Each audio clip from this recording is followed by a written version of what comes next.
Brought to you by Technopova Curve 5G. Discover new horizon.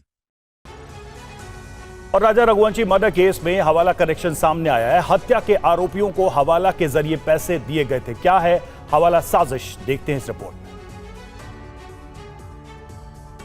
जैसे जैसे राजा हत्याकांड के मामले में जांच हो रही है, अब हत्याकांड में हवाला कनेक्शन सामने भी आ गया है। बताया जा रहा है कि हत्या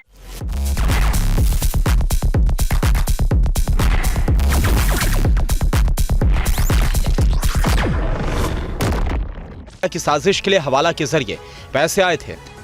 राज कुशवाहा के फोन से कई हवाला ट्रांजैक्शन के सबूत मिले हैं। फोन में हवाला लेन देन में इस्तेमाल नोटों की तस्वीरें भी मिली हैं। राज ने पीथमपुर के एक हवाला कारोबारी से 50,000 रुपए लिए थे। हवाला ट्रांजैक्शन में सोनम के बैंक अकाउंट का इस्तेमाल किया गया था। बताया जा रहा है कि हत्या से पहले राज ने तीनों दोस्तों को पैसे बांटे थे। जांच में यह भी सामने आया कि हत्या के बाद सोनम नेपाल भागने की तैयारी में थी।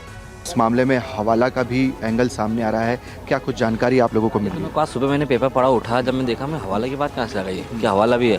और जितन रघुवंशी का जो नाम आया गया, सोचने की बात मजबूरी है कि इतने बड़े केस में जितन रघुवंशी कभी उसको अभी इस टाइम बीच में पैसे दिए हों, तो जितन रघुवंशी को पता नहीं था कि ये पैसा जो मैं दे रहा हूँ तो ये इतना बड़ा काम हो रहा गया। तो जितन रघुवंशी का भी इसमें अहम भूमिका है। ये जितेन रघुवंशी है कौन, आप जानते हैं क्या इससे? मैंने नाम आज ही सुना, आज सुबह पेपर मतलब सुना, पेपर में नहीं है, आपने बोला जब इतने लोगों तब मैंने सुना गया। और राजा हत्याकांड को लेकर पत्नी सोनम ने क्या क्या प्लान बनाया था, क्या था सोनम का प्लान बी, इस रिपोर्ट में देखिए। राजा हत्याकांड में जांच जैसे जैसे आगे बढ़ रही है, साजिश की परतें खुलती जा रही है। अपने पति की हत्या के आरोप में गिरफ्तार सोनम रघुवंशी की साजिश के तार अब धीरे धीरे खुल रहे हैं। पुलिस का कहना है कि सोनम ने अपनी शादी के 5 दिन बाद ही राजा की हत्या का प्लान तैयार कर लिया था। सोनम चाहती थी कि राजा की हत्या उसके सामने हो, इसलिए मर्डर का ऐसा प्लान बनाया कि वो किसी भी हाल में बच नहीं पाए। पुलिस सूत्रों के मुताबिक सोनम ने राजा रघुवंशी की हत्या के लिए 2 प्लान तैयार किए थे। इनमें प्लान ए हत्यारों के जरिए उसे मरवाने का था। वहीं प्लान बी के तहत अगर हत्यारे उसे मारने से चूक जाते तो सोनम खुद इस हत्या को अंजाम देती। वो राजा को सेल्फी लेने के बहाने पहाड़ के किनारे पर लेकर जाती और मौका देकर उसे धक्का दे देती ताकि इस हत्याकांड को हादसे के रूप में दर्ज किया जा सके। लेकिन ये योजना किसी वजह से सफल नहीं हो सकी। इसके बाद सोनम ने अपने प्रेमी राज कुशवाहा के साथ मिलकर अपने 3 दोस्तों को हत्या की जिम्मेदारी सौंपी। राज और उसके साथियों ने मिलकर राजा की हत्या कर दी। सोनम के दोनों प्लान ऐसे थे जिसमें राजा रघुवंशी के बचने की कोई गुंजाइश नहीं थी। मेघालय पुलिस राजा रघुवंशी की हत्या का क्राइम सीन रिक्रिएट करने की योजना बना रही है। इस रिक्रिएशन में सोनम सहित अन्य आरोपियों को भी मेघालय लाया गया है। पुलिस की गाड़ियों के इस काफिले में वो चारों आरोपी हैं जिन पर राजा रघुवंशी की हत्या का आरोप है। आज मेघालय पुलिस ने कड़ी सुरक्षा में इन्हें ले जाकर कोर्ट में पेश किया। सभी आरोपियों को शिलांग पुलिस के कमांडो सुरक्षा घेरे में रखा गया। आपको बता दें कि राजा की हत्या मामले की जांच मेघालय एसआईटी कर रही है। शिलांग पुलिस के सूत्रों का कहना है कि कोर्ट में पेशी से पहले चारों आरोपियों से पूछताछ के लिए एसआईटी हेड सदर पुलिस स्टेशन पहुंचे। सोनम के साथ बाकी चारों आरोपियों को मेघालय पुलिस ने सदर पुलिस स्टेशन में ही रखा। इस बीच जानकारी आ रही है कि शिलांग पुलिस ने सोनम और राज को एक ही थाने में इसलिए रखा है ताकि आज दोनों का आमना सामना हो सकता है। हालांकि पुलिस की रणनीति में सभी आरोपियों से अलग अलग और आमने सामने पूछताछ भी शामिल है। खबर है कि आरोपी राज कुशवाहा, विशाल उर्फ विक्की, आनंद और आकाश के साथ पुलिस राजा के मर्डर का सीन रिक्रिएट करेगी। माना जा रहा है कि सोनम समेत सभी आरोपी एक साथ हैं, जिसके बाद हत्याकांड के बाकी रहस्यों से भी पर्दा उठ सकता है। ये तीनों आरोपियां देखिए।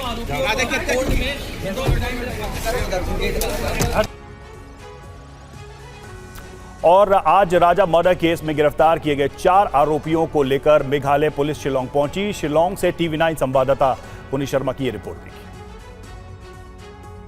चारों आरोपियों को इंदौर से गिरफ्तार करने के बाद मेघालय पुलिस यहां आप देखेंगे शिलांग लेकर के आई है। बाकायदा पुलिस का काफिला कड़ी सुरक्षा में आरोपी जो सुपारी किला थे उसमें राज, आनंद, विशाल और आकाश, इनको लेकर के पहुंची है। बाकायदा कमांडो मौजूद है गाड़ियों के अंदर। पूरा लंबा चौड़ा गाड़ियों का ये काफिला है जिसमें लेकर के आप आ रहे हैं ये चारों आरोपी। इसके अंदर ये बंद है, ये देखिए एक आरोपी इसके अंदर मौजूद है, इसमें एक आरोपी है और बाकी दूसरा आरोपी आपको नजर आ रहा है। इसको पुलिस ने अपने कब्जे में लिया हुआ है और बाकी के इसमें आपको एक आरोपी नजर आ रहा है। ये 4 आरोपियों को लेकर के जो 2 आरोपी, इसके अंदर एक आरोपी नजर आ रहा है। तो ये बाकायदा चारों आरोपियों को लेकर के पुलिस पहुंची हुई है, ये देख सकते हैं आप। पुलिस की कस्टडी में ये आरोपी इस वक्त मौजूद हैं। आकाश, विशाल, आनंद और राज, इन चारों को, रोहित यहाँ पे दिखाइए, इन चारों को लेकर के यहाँ पर पुलिस पहुंची है। ये देखिए, बाकायदा काला कपड़े से मुंह को ढका हुआ है आरोपियों ने। और देखिए आप, जैसे जैसे दिन लगातार बीत रहे हैं, राजा रघुवंशी के मर्डर को लेकर कई नई जानकारियां भी सामने आ रही है। बताया ये जा रहा है कि राजा रघुवंशी की हत्या के बाद सोनम नेपाल भागना चाहती थी। सोनम रघुवंशी मेघालय पुलिस की 3 दिनों की रिमांड पर है, उससे पूछताछ जारी है। इस बीच पता चला है कि राजा रघुवंशी के मर्डर के बाद सोनम नए तरीके से जिंदगी को शुरू करने का प्लान भी उसने तैयार कर रखा था। सोर्सेज से पता चला है कि राजा की हत्या के बाद वो नेपाल भागने की तैयारी में थी और इस प्लान के पीछे मास्टरमाइंड था सोनम का प्रेमी राज। बताया जाता है कि रास्ते से राजा को हटाने के बाद राज और सोनम नेपाल में अपने अधूरे प्यार को पूरा करना चाहते थे। हालांकि पुलिस ने सोनम की प्लानिंग और शिलांग से गाजीपुर आने को लेकर आधिकारिक तौर पर कुछ नहीं कहा। वारदात के बाद वो केवल रात में सफर करती थी ताकि वो दुनिया की नजरों से बच सके। वो अपने प्लान में सफल भी हो जाती क्योंकि गाजीपुर से महज 266 किलोमीटर दूर नेपाल था। शिलांग से वो गाजीपुर तक करीब 1200 किलोमीटर दूर का सफर तय कर चुकी थी और महज 6 घंटे का और सफर बाकी था, लेकिन गाजीपुर में उसने सरेंडर कर दिया। बताया जाता है कि शादी में मिले गहने और करीब 9 लाख रुपए लेकर सोनम शिलांग गई थी। कहा यह जा रहा है कि 2 युवकों ने सोनम के छिपने और रहने में मदद की और इस बीच जब मीडिया में तीनों हत्यारों के पकड़े जाने की खबर आई तो सोनम ने गाजीपुर में सरेंडर कर दिया। Brought to you by Technopova Curve 5G. Discover new horizon.